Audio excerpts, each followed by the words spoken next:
people, can I have your attention, please? You say, tell us the news. And now, here it is. Voice of the People, 96.1 FM. Now, you have a voice.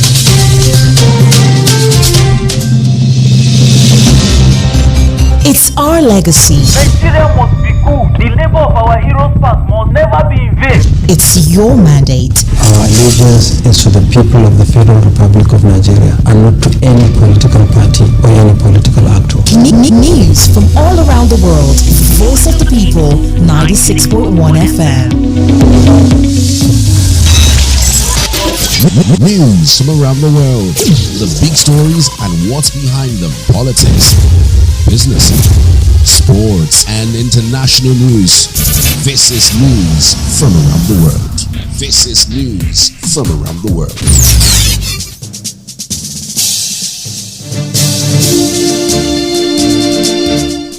Hello there, this is the World News at 12 on Voice of the People 96.1 FM. My name is Chinwe Blessing, and these are the top stories.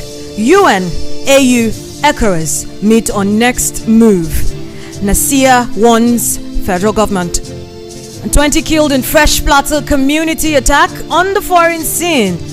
Ecuador's presidential candidate shot dead at campaign rally.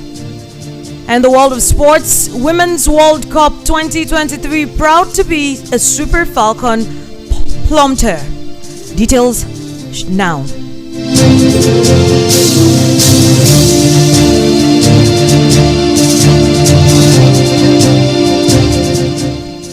Top diplomats from the United Nations, African Union, and the Economic Community of West African States will today meet in Abuja, the nation's capital, to take major decisions at extraordinary summit on the political development in the Niger Republic. The summit, which is expected to plot the ouster of the junta, will be hosted by the chairman of the ECOWAS of Heads of States and Governments, President Bola Tinubu. The summit, which is expected to plot the ouster of the junta, will be hosted by the chairman of the ECOWAS of Heads of States and Governments, President Bola Tinubu. This came as the Nigerian Supreme Council for Islamic Affairs warned the federal government and ECOWAS against carrying out a military action in Niger. The Deputy Secretary General of the Nigerian Supreme Council for Islamic Affairs, Salisu Shehu, in a statement, warned that sanctions like the ones imposed by ECOWAS would be counterproductive and would have socio-economic negative implications for both Nigerians and Nigerians. The warning came as a former Emir of Kano, Mohammed Sanusi II, met with Tichaini in Niamey to discuss the political deadlock which resulted from the overthrow of President Bazoum. Meanwhile, Sanusi also met with President Tinubu at the presidential villa following the ex-emir's meeting with the junta leader. He, however, refused to discuss details of his meeting with the president. Gunmen have reportedly killed about 20 persons, with over 10 others injured by attackers in Hepang district of Berkin-Ladi local government area of Plateau State in north-central Nigeria. Residents of the community narrated that attackers came in early hours of today and invaded the community while they were sleeping. The efforts of vigilantes in the community were not enough to ward off the attackers, who had superior firepower against the vigilantes. Reports gathered from a man who lost 5 relatives comprising his brother, the wife, and 3 children. The attackers invaded the compound, set ablaze the building, and killed all members of their family in the sleep. Public Relations Officer of the Plateau State Police Command DSP Alfred Alabo confirmed the incident, stating that security has been reinforced in the community with personnel on the trail of the attackers. And meanwhile, Plateau State Governor Khaled Mufwang has inaugurated a security and information center aimed at facilitating public access to convey security-related information to the relevant authorities for prompt action. The Jigawa state government has ruled out palliatives to cushion the effect of the removal of fuel subsidy among people in the state, including entrepreneurs, small and medium-scale business operators. The State Commissioner for Information, Youth, Sports and Culture, Sagir Musa, stated this when he addressed newsmen on the resolutions of the State Executive Council meeting in Dutse, the state capital. Musa said the government has approved 134 million naira for the purchase of 5 trucks of rice for distribution to less privileged people. He explained that the approval was to complement the efforts of the federal government, which donated 5 trucks of rice to the state government for distribution as palliative to cushion the effects of fuel subsidy removal. The Executive Council has deliberated on the federal government's intervention with 5 trucks of rice received through SEMA for distribution across 27 local governments as palliative to cushion the effect of the fuel subsidy removal. The removal has caused hike in the prices of food items and other commodities, and the commissioner added that the council also considered and approved another empowerment program for 1,500 young entrepreneurs running existing businesses across the 27 local government areas of the state.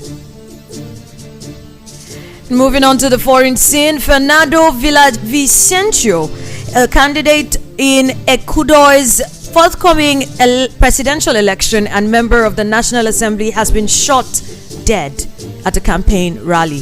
Villavicencio, who was campaigned against corruption and gangs in Ecuador, was attacked as he left the capital, Quito. He is one of the few candidates to allege the links between organized crime and government officials in the South American country. Meanwhile, a criminal gang called Los Lobos, the Wolves, has claimed responsibility for the attack. Los Lobos is the second largest gang in Ecuador with some 8,000 members, many of whom are behind bars. The gang has been involved in a number of recent deadly prison fights in which scores of inmates have been brutally killed.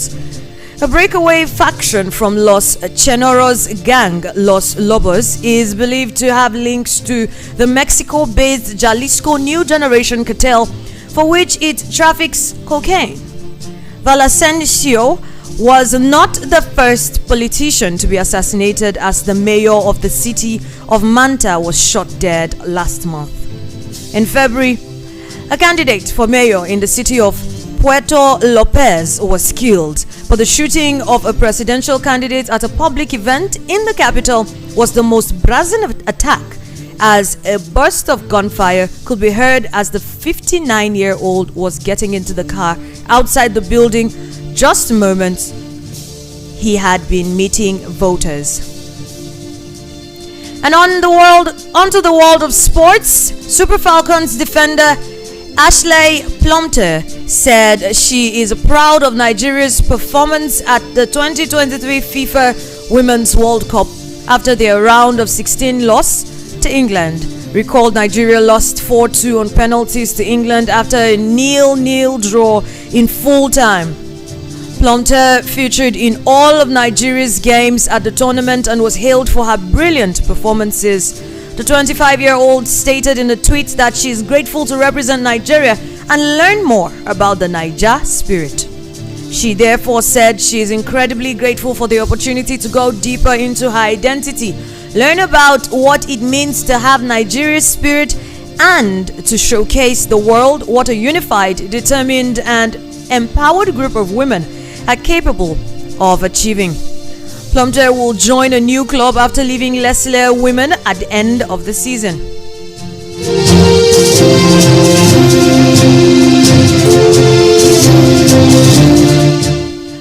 To wrap up, these are the stories once again. The UN, AU, ECOWAS meet on next move. Nasia warns federal government. And 20 killed in fresh Plateau community attack. On the foreign scene, Ecuador's presidential candidate shot dead in campaign rally. And in the world of sports, Women's World Cup 2023, proud to be a Super Falcon, says Plumtier. And that is the world news at 12. For coverage of your live events and brand news mentions on our news bulletins, do send a mail to abujanews@voiceofthepeople.ng. The news was compiled and edited by Amarachi Jim Woko. My name is Chinwe Blessing. Good afternoon.